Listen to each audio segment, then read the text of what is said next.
Hi, I'm Suzi Cree with Keller Williams Realty, and I'm excited to be at the 1859 with Kate. Kate, why don't you tell us about this fabulous venue? Absolutely. Thank you so much for coming to see me today. Really appreciate it.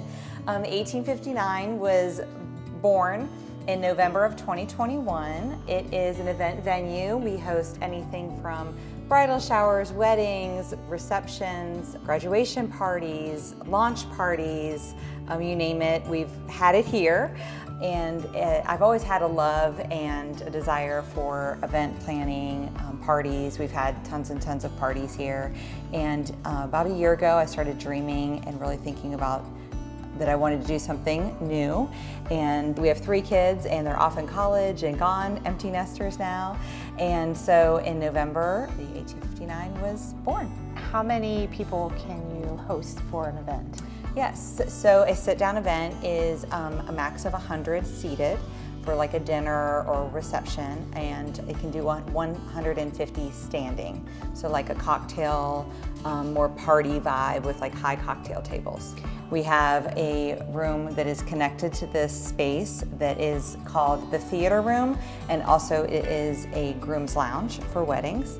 Also have a bridal suite downstairs and another garden out back, the patio and garden that is included. Nice. And do you handle all the food and the decorations and everything? How does that work? Yeah, so and when you rent the 1859, it includes all your tables and chairs, setup and tear down.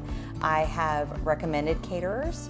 I don't have necessarily a preferred list yet, working through those, but I have recommended caterers and recommended bartenders. So if caterers come here, then they prep everything right in front of the guests, or how does that work? Well, typically they'll have most of it prepped prior, and they'll bring things in and, their chafing dishes and warmers and that sort of thing.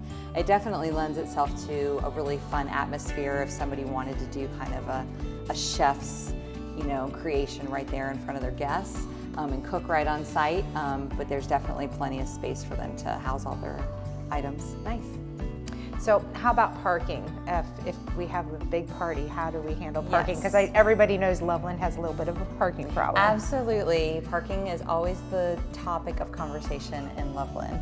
And currently we have on-street parking, and then there's also a large driveway that houses about 8 cars. In addition to that, there is a public lot that is about a half a block from here. It's right by the Loveland Nature Preserve, and we use that as well. Recently had a large party, and they did valet parking, which was wonderful. So that is another option when people rent the space that I can offer them.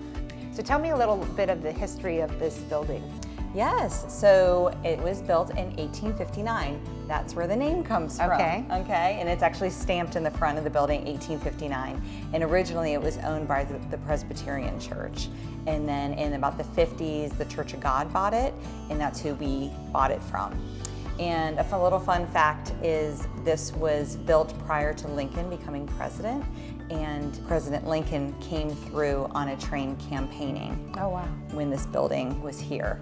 And some say he stopped by. Don't know, we can't confirm that, but he definitely came through on a train campaigning. So the lights over the island were found here in the basement, and I restored them, rewired them, spray painted them, and replaced the glass, so they're very old. It had to be completely restored electrically.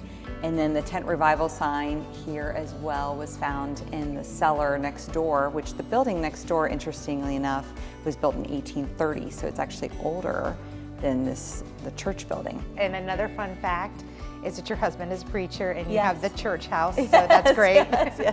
Yes, we do live on property, it helps just to manage the space. We considered moving off-site and completely renting it, but it kind of adds just an extra personal touch of just being here and making sure that everything's run really well.